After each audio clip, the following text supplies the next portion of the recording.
The wind howled like a hungry beast, thick snowflakes swirling in the beams of my truck's headlights as I crawled down the desolate highway. It was the kind of February night where the world felt like it had been swallowed whole by the storm. Nothing but an endless stretch of white in every direction. I had been driving for nearly 10 hours straight, my knuckles stiff from gripping the wheel. The radio crackled with static, the heater barely keeping up with the biting cold. I told myself I'd stop at the next gas station, but out here, in the middle of nowhere, that could mean another 100 miles. Then, through the blur of snow, I saw him, a figure on the side of the road, barely visible, hunched over, shoulders shaking.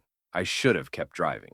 Every instinct in me screamed to just keep going, but something about the way he stood there, as if he had been waiting, made my foot ease off the accelerator. I rolled to a stop a few feet ahead of him. For a long moment, he didn't move, and I felt the first real stab of unease. The headlights cast his shadow long and distorted against the snow. Finally, he trudged forward, slow and heavy, as if his limbs were weighed down.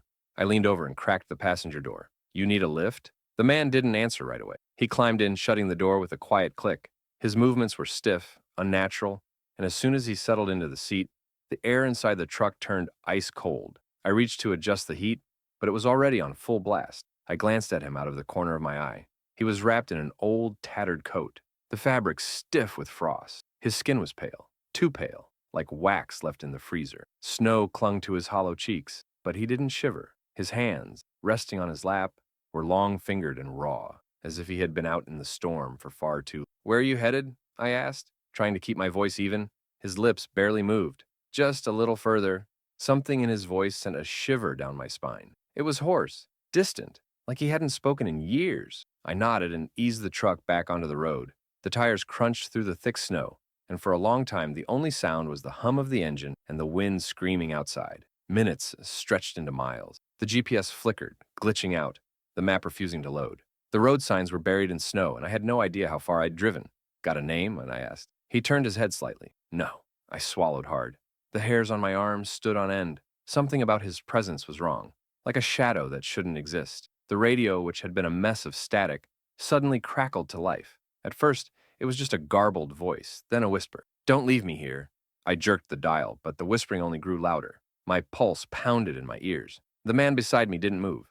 A sign loomed through the snow ahead, one I didn't recognize. It was faded, nearly unreadable. But the gas station up ahead, it wasn't supposed to be there. I had driven this stretch before, and there was nothing for miles. I flicked my eyes to my passenger. He was staring at the station, his breath no longer visible in the freezing air. This is where it happened. I didn't ask what. The truck rolled to a stop in front of the station. The windows were boarded up, the roof sagging under the weight of the snow. The sign out front was missing letters, but I could still make them out. Cold Creek Gas. The engine sputtered, then died. The lights flickered, plunging us into near darkness. Then the knocking started, soft at first, a rhythmic tap, tap, tap against the glass. I whipped my head toward the sound, but there was nothing there, just the snow, thick and unyielding. Then it came again, louder this time. But the sound wasn't coming from outside, it was coming from the back of the truck. My breath hitched. My fingers fumbled for the keys, trying to restart the engine. My passenger sat perfectly still, his hollow eyes fixed on the gas station. The knocking turned into pounding, heavy, desperate fists against metal. I sucked in a sharp breath, every nerve in my body screaming at me to move. Then, the man beside me whispered something that made my stomach drop. He never let me leave. The wind howled. The pounding stopped. And then, from the frozen night, a voice rasped. "You picked me up. You have to take me home." The truck rocked violently as if something massive had slammed into it. I didn't think. I didn't hesitate. I yanked the door open and stumbled into the snow. The world around me was empty. No footprints. No sign of another soul. The gas station was gone. I turned back to the truck, my breath coming in ragged gasps. The engine was running. The headlights glowed against the snow. The passenger seat was empty, but there was frost covering. I drove until I saw lights, until the highway finally led me into a town. I pulled into a diner, shaking so hard I could barely walk inside. The warmth hit me like a wall, but it didn't chase away the ice buried deep in my bones. The waitress behind the counter gave me a concerned look. "You all right, hun?" I sat down hard. I picked up a guy, out on the highway." Her face paled. "What did he look like?" I swallowed. Old coat, pale, didn't say much. She nodded slowly, her expression unreadable. "You're not the first." A lump formed in my throat. She leaned in, her voice dropping to a whisper. "That road? There was an accident there, years ago. A trucker picked up a hitchhiker in a storm, but the truck went off the road. They both died, but some say she hesitated, then exhaled. Some say that trucker still drives, looking for someone to take him home. I didn't move. I didn't breathe. When I finally forced myself back outside, my stomach turned to ice. There, in the fresh snow, leading away from my truck, a single set of footprints. They didn't go far. They just stopped. February in the mountains was a graveyard of silence, broken only by the wailing wind and the distant groans of trees bowing under the weight of snow. I was halfway through a solo road trip, a much-needed escape from the noise of the city. The plan was simple: drive through the back roads, stay in cheap motels, clear my head. But as the storm thickened, swallowing the road in a suffocating white void, I realized I had made a mistake. I was lost. The GPS flickered, useless. The road signs were buried in snow, and I hadn't seen another car in miles. The gas tank was dipping lower with each minute, and panic gnawed at the edges of my mind. Then, as if answering my silent plea, the headlights caught the shape of a wooden signpost, nearly hidden in the snowfall. Miller's Cabin. Vacancy. I didn't remember seeing it on the map, but at that moment, I didn't care. I turned onto the narrow path leading into the woods, tires crunching over thick ice. The trees loomed tall, skeletal in the storm, their twisted branches reaching toward the sky like grasping hands. The cabin appeared at the end of the road, small and unassuming, its windows glowing faintly. Relief washed over me. I parked and hurried up the steps, knocking hard. The wind swallowed the sound, but after a long pause, the door creaked open. A man stood there, thin and pale, his face partially obscured by the flickering light inside. He smiled, but there was something unsettling about it, something that didn't reach his eyes. "Didn't expect a visitor in this weather," he said. "Come in before you freeze." I hesitated. His voice was slow, deliberate, like someone forcing themselves to sound normal. But the cold gnawed at my bones, and the thought of spending the night in my car wasn't an option. I stepped inside. The cabin was warm, the fire crackling low in the stone fireplace. It smelled of old wood and something faintly metallic. The man, who introduced himself as Henry, led me to a small room in the back. The bed was old but clean, and exhaustion settled over me like a heavy blanket. "There's no Wi-Fi," he said, "and the phone lines go out in storms like this. But you should be safe here for them." Something about the way he said "should be safe" sent a chill through me, but I ignored it. I thanked him, shut the door, and locked it. Sleep came reluctantly. The wind howled outside, rattling the cabin's walls. Somewhere in the distance, I thought I heard the faint echo of something scraping against wood. I told myself it was just the storm. Then, a creak, not from outside, from the hallway. My breath caught in my throat. I lay perfectly still, listening. Footsteps, slow and deliberate, just beyond my door. The handle twitched. I sat up, heart hammering. The footsteps faded. I told myself I was imagining things, exhaustion playing tricks on me. But deep down, something felt wrong. Morning couldn't come soon enough. When I finally drifted into uneasy sleep, I dreamed of voices whispering just outside my door. By dawn, the blizzard had eased. Pale light filtered through the frosted window, and I dressed quickly, eager to leave. When I stepped into the main room, Henry was already awake, staring into the fire. "I appreciate the stay," I said. "I should get going before the roads ice over." He didn't respond right away. Then, without looking at me, he murmured, "You should leave quickly." The way he said it sent a ripple of unease down my spine. I nodded, grabbed my bag, and stepped outside. The cold hit me like a wall. I took a deep breath, then froze. There were no tire tracks in the snow. Not from me arriving, not from anyone. The cabin stood alone, untouched by the storm. My stomach twisted. I turned back to the door, but the cabin, Henry, was gone.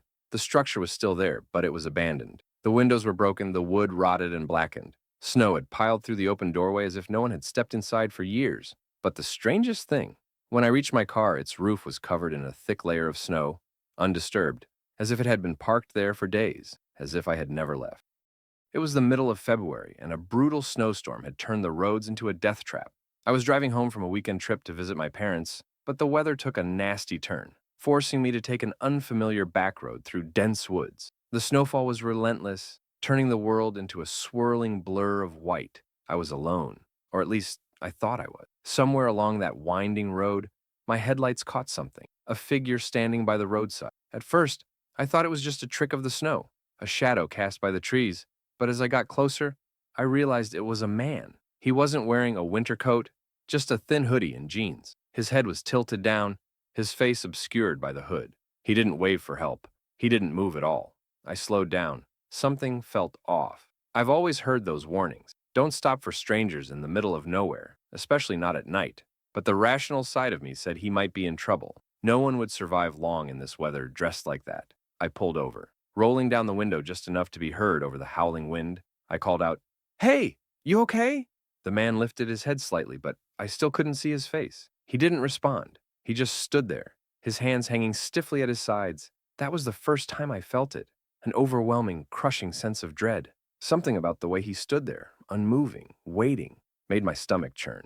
My breath clouded in the air as I hesitated, gripping the wheel tightly. Then, he took a step forward. I don't know why, but pure panic shot through me. Every instinct screamed at me to go. I slammed the car into drive and peeled out, my tires skidding dangerously on the icy road. My hands were shaking as I stole one last glance in the rearview mirror.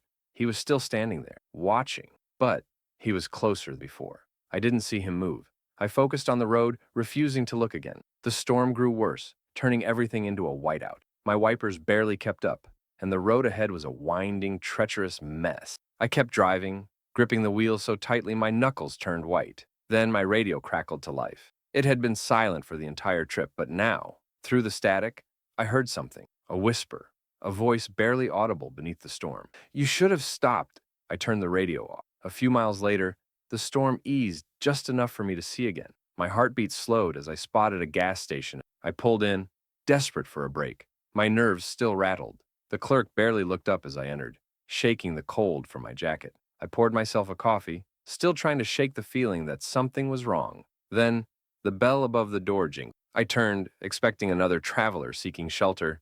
It was him, the man from the road. He stood just inside the doorway, his hoodie still damp with melting snow. His head was still tilted down. I couldn't breathe. Slowly, he lifted his head, and I finally saw his face, or what should have been his face. There was nothing there, just smooth, pale skin stretched over a featureless void. No eyes, no nose, no mouth. I dropped my coffee. The sound made the clerk look up. "You okay?" he asked. I turned back, but the man was gone. Just gone. There was no wet footprint where he had stood. No sign that he had ever been there. I left without saying another word. The rest of the drive home was a blur, my body running on pure adrenaline. When I finally reached my house, I locked every door and window, drawing the curtains tight. I didn't sleep that night. I kept expecting to hear my radio crackle to life again, or worse, a knock at my door. The frozen visitor. Last February, I moved into a small rental house on the outskirts of town. It was old but cheap, and the landlord warned me that winters in that area were brutal. He wasn't lying. By mid-month, the house was buried under snow, and the temperatures dipped so low that the pipes froze, leaving me with nothing but space heaters and layers of blankets to keep warm. I didn't mind the isolation. In fact, I welcomed it. I had taken time off work to deal with some personal issues, and being alone in a quiet house was exactly what I needed. But that changed on the third night of the storm. I woke up to a sound, a slow, deliberate tapping on the window. I groggily sat up, my breath visible in the freezing air. The bedroom window faced the backyard, where nothing but a flat stretch of snow led to a tree line in the distance. The storm was still raging, wind howling against the walls. I hesitated, then forced myself to look. Outside, just beyond the window, stood a man. I jumped back, my pulse slamming against my ribs. He was barely visible through the frost-covered glass, but I could make out his silhouette, a tall, thin figure standing perfectly still in the snow. No coat, no hat, just standing there, watching me. I scrambled for my phone, heart pounding, and dialed 911. The call barely connected. The storm had knocked out most of the cell service, and all I got was static. I turned back to the window. He was closer. The glass had fogged from my breath, but I could see him now. His skin deathly pale, eyes dark and sunken. His lips were cracked and blue, like he had been out in the cold for hours. Then, in a voice barely louder than the wind, he whispered something. "Let me in." A shiver ran down my spine. I shook my head instinctively, stepping back. His lips curled into something that almost resembled a smile. Then, just as suddenly as he appeared, he was gone. No footsteps in the snow. No sign that anyone had been there at all. I barely slept that night. By morning, the storm had let up, and I convinced myself that it had been some kind of hallucination, maybe exhaustion, maybe stress. But as I stepped outside to check the frozen pipes, I saw something in the snow, a single set of footprints leading up to my bedroom window, but none leading away. The thing in the ice. I work as a tow truck driver in a small town up north where February is nothing but ice, snow, and long, dark roads. Most nights, I get calls to pull cars out of ditches or help people stranded in the cold. It's routine work until the night I got a call from Highway 22. It was nearly midnight, and a brutal snowstorm had rolled in. The dispatcher told me someone had reported an abandoned vehicle in the middle of the road. No driver, no hazards on, just sitting there in the dark. That wasn't unusual. People sometimes left their cars behind when the roads got too. But something about the way the dispatcher hesitated before giving me the details put me on edge. I drove out to the location, my truck struggling against the thickening snow. The highway was empty, just endless white stretching in both directions. And then, through the haze of my headlights, I saw it. A black sedan, sitting motionless in the middle of the road. The driver's side door was wide open. Snow had piled into the car, covering the seat. But there were no footprints leading away, no sign of anyone. I pulled up behind it, left my engine running, and stepped out. The cold hit me like a hammer. My breath fogged in the air as I approached the car, my boots crunching through the fresh snow. "Hello?" I called. Silence. I shined my flashlight inside. The keys were still in the ignition, the radio crackling with faint static. A half-empty water bottle sat in the cup holder, frozen solid. Something wasn't right. I walked around the car, scanning the area with my light. That's when I saw it. Not footprints, drag marks. A long, uneven trail carved into the snow, leading away from the car toward the frozen lake just beyond the tree line. My stomach tightened. I followed the trail, my flashlight beam flickering as the wind picked up. The storm made it hard to see, but I kept moving, my boots sinking into the fresh snow. Then, I reached the edge of the lake. The ice was thick, stretching out like a frozen wasteland. But about 20 feet from the shore, something was wrong. A hole, a jagged, gaping hole in the ice, black water churning beneath it. Around the edges, the drag marks ended abruptly, as if someone had been pulled in. My breath caught in my throat. I turned to run back to my truck, and that's when I heard it, a sound rising from the hole in the ice. Not water, not wind, a voice, low, garbled, whispering my name. I froze. The wind howled around me, but beneath it, the voice kept whispering, growing clearer, rising from that impossible black void in the ice. Then I saw movement, something shifting beneath the frozen surface, just beneath my feet. A shape, a hand, a face. Wide, staring eyes locked onto mine from beneath the ice. Its mouth opened, and then the ice cracked. I stumbled back, barely catching myself before I fell forward. My flashlight slipped from my hand, skidding across the ice and disappearing into the dark water. I ran. I didn't stop until I was back in my truck, slamming the door and throwing it into reverse. My tires spun wildly against the ice before catching, and I peeled away, not daring to look back. I reported the car to the authorities. By the time they got there, the sedan was still sitting in the road, but the drag marks, the hole in the ice, gone. They found no footprints, no sign of anyone. The driver was never found.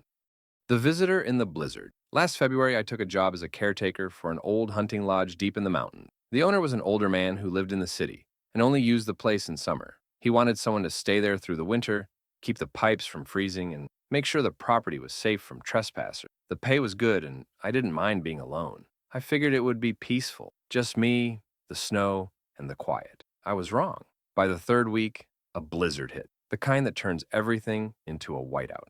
I stocked up on firewood and food, expecting to be snowed in for at least a few days. The wind howled outside, rattling the windows and shaking the old wooden beams of the lodge. Then, around midnight, I heard it, a knock at the door, a slow, deliberate knock, knock, knock. I froze. The lodge was miles from the nearest town. No roads led, only an old snow-covered trail. No one should be out in this storm. I grabbed my flashlight and moved to the door. For a long moment, I just stood there, my breath coming in slow, nervous gasps. Then I called out, "Hello?" Silence. I swallowed hard and slowly unlatched the door, cracking it open just an inch. A gust of freezing wind nearly knocked me back, but through the swirling snow, I saw something. A man, standing completely still. His clothes were thin, just a button-up shirt, and his skin was deathly pale, his hair covered in frost. His eyes were wrong, wide, unblinking. "Sir, are you all right?" I asked. He didn't respond, didn't shiver, didn't even seem to breathe. Then, slowly, his lips parted, and he whispered, "Let me in." Every instinct screamed no. I started to shut the door, but his hand shot out, thin, ice-cold fingers gripping the wood. "Please, I'm so cold." His voice was hollow, like wind passing through a tunnel. I shoved the door closed and locked it. For a long moment, there was silence. Then, knock, knock, knock, louder this time. I backed away, heart pounding, as the knocking turned into banging. The walls shook, the sound echoing through the empty lodge. Then, just as suddenly as it started, it stopped. I stood there for what felt like hours, gripping a fireplace poker, waiting, but there was nothing. No footsteps in the snow outside, no signs that anyone had been there. By morning, the storm had passed. I cautiously opened the door, half expecting to see that pale, frozen face staring back at me. But there was nothing. Just an untouched blanket of no footprints, no signs of anyone ever being. I quit that job the next day. But sometimes, on cold winter nights when the wind howls against my windows, I still hear knock knock. The shadow in the snow. Last winter, I took a job as a nighttime security guard at an old ski resort in Colorado. It had been shut down for years, but the owners were planning to renovate and wanted someone on site to keep an eye on the property. The job was simple: stay in the main lodge, do a walkthrough every few hours, and make sure no one tried to break in. I figured it would be easy: just me, the snow, and the quiet. By the second week, I started noticing strange things. It began with the footprints. Every morning after a heavy snowfall, I'd find a single trail of prints leading from the tree line to the main lodge. They weren't mine, and they weren't from any animal I recognized. They were long, thin, almost claw-like, and they always stopped at the same spot, right outside the back door, like someone or something had been standing there, just watching. I told myself it was just some local messing with, maybe a prank. But then, one night during my rounds, I heard something, a whisper. It was faint, barely audible over the wind, but it was there, coming from just outside the main entrance. I shined my flashlight through the glass doors, but there was nothing. Just endless white snow falling in thick, silent waves. Then, just as I was about to turn away, I saw it, a shape standing just beyond the glow of my flashlight. Tall, thin, wrong. Its limbs were too long, its body wrapped in something dark, like tattered cloth or shadows that moved on their own. Its head was tilted, as if studying me. I couldn't move. The thing raised a hand, long, bony fingers curling toward the door, and then it disappeared. Not into the woods, not behind a tree, just gone. I slammed the doors shut, locked them, and stayed awake until sunrise, my heart pounding in my chest. The next morning I went outside. The footprints were there again, leading from the tree line. But this time there were two sets, one coming toward the lodge and one leading away. The thing in the cabin. Last February, my best friend Ethan and I decided to go on a winter camping trip deep in the Montana wilderness. It was supposed to be an escape. No phones, no work, just us, the snow, and the silence of nature. We found an old cabin deep in the half buried in snow but still intact. It had a single room, a fireplace, and a rickety wooden door. It was perfect. The first night was peaceful. We made a fire, cooked some food, and listened to the wind howling outside. But then, sometime around midnight, I woke up. Something wasn't right. The fire had nearly died, leaving the cabin in near darkness. The wind had stopped. The silence was too deep, too unnatural. Then I heard it, scraping. A slow, deliberate scraping sound coming from outside, just beyond the thin wooden walls. I held my breath, listening. Ethan was still asleep, oblivious. Then, tap. A single, sharp tap against the window. I turned my head slowly. The frost-covered glass was barely visible in the dim light, but I could see something just beyond it. A face, pale, motionless, too long, too thin. Its skin was gray, stretched tight over sharp bones. Its mouth was slightly open, revealing something dark, something moving inside. Then, in a voice that didn't belong to anything human, it whispered, "Let me in." I couldn't move, couldn't breathe. And then Ethan groaned, shifting in his sleep. In that instant, the thing outside snapped its head toward him, as if just noticing he was there. I lunged for the fireplace poker and shook Ethan awake. "Get up!" He sat up groggily. "What?" I didn't answer, just pointed at the window. It was empty. The thing was gone. For a long moment, we sat there in silence, hearts pounding. Then we heard it. Not from the window, from the door. The wooden planks creaked as something pressed against it. The latch rattled. It was trying to get in. We didn't wait. We grabbed our gear and bolted, running through the deep snow, barely stopping to look back. As we reached the tree line, I made the mistake of glancing over my shoulder. The door to the cabin was wide open, and in the doorway stood the thing, watching us, smiling. We never went back. We never spoke of it again. But sometimes on cold February nights, I dream of that whisper, "Let me in." The frozen ones, I work for a snowplow company in northern Minnesota. It's brutal work in the winter, but I've done it for years. The roads get deadly fast, and if we don't clear them, people end up stranded or worse. One night, late in February, I was plowing a long stretch of highway that ran alongside a frozen lake. The snow was coming down hard, and the wind howled through the trees, making it nearly impossible to see more than a few feet ahead. Then, my headlights caught something on the side of the road.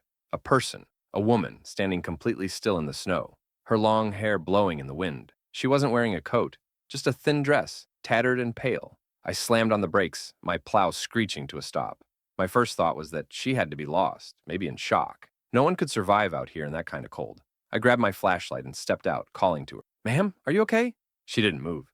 I moved closer, shining my light on her face. Her skin was blue, lips cracked, and her eyes were frozen solid. That's when I noticed her feet. She wasn't standing in the snow. She was buried in it, like she had been there for a long, long time. A sick feeling crawled up my spine. I took a step back, and then I saw them.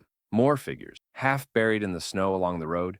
Men, women, children, dozens of stretching down the highway, their faces pale and frozen, their eyes locked in eternal stares. I bolted back to my truck, my breath coming in sharp gasps. The second I got in, I threw it into gear and floored it, my tires spinning wildly before catching up. As I sped away, I looked in my rearview mirror. The woman was gone. So were the others. Just an empty stretch of road. I finished my shift that night, but I never plowed that road again. The next morning, I told my supervisor what I'd seen. He didn't react, just stared at me for a long time before saying, "You saw them too, huh?"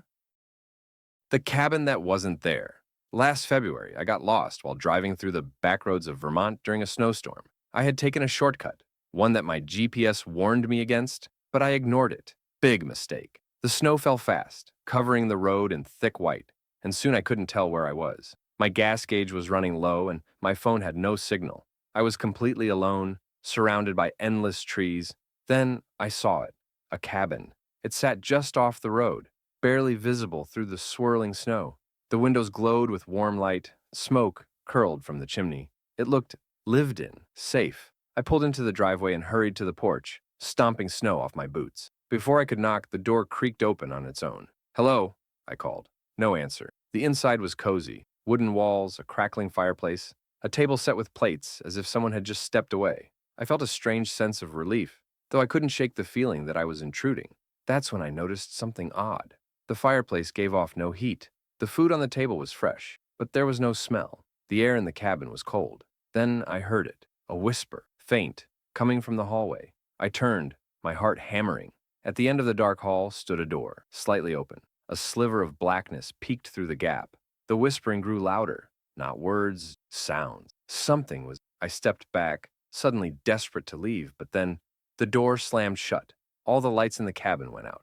I bolted for the front door, fumbling in the dark, my breath fogging in the freezing. The moment I stepped outside, the cabin behind me went silent. No wind, no sound. Then I turned around. The cabin was gone. Nothing but untouched snow and trees. No lights, no chimney, no footprints except my own. I ran back to my car, shaking. Somehow my GPS had signal. I drove away without looking back. Later, when I told a local about it, he just stared at me. "There's no cabin on that road," he said. "Not anymore." I asked him what he meant. His voice was quiet when it burned down 50 years ago, the family still inside. The man who watched me sleep. Last February, I moved into a cheap studio apartment in an old building downtown. It wasn't much, just a single room with a tiny kitchen and a drafty window overlooking the alley. But I needed a place fast, and the price was too good to pass up. I should have asked why. The first night was uneventful. I unpacked, set up my bed, and fell asleep to the muffled sounds of the city outside. But around 3 a.m., I woke up. Not to a noise, not to a dream, to a feeling, like someone was in the room with me. I stayed completely still, my breath shallow, listening. Nothing, just the faint hum of the radiator. Eventually, I convinced myself it was just nerves and went back to sleep. The next night, the feeling came again. This time, it was stronger, like something was watching me. I kept my eyes closed, pretending to sleep, my body rigid. Then, in the silence, I heard it, a slow, deep exhale. Not mine. It was coming from the corner of the room. I turned on the lamp so fast that my hands fumbled, my heart hammering.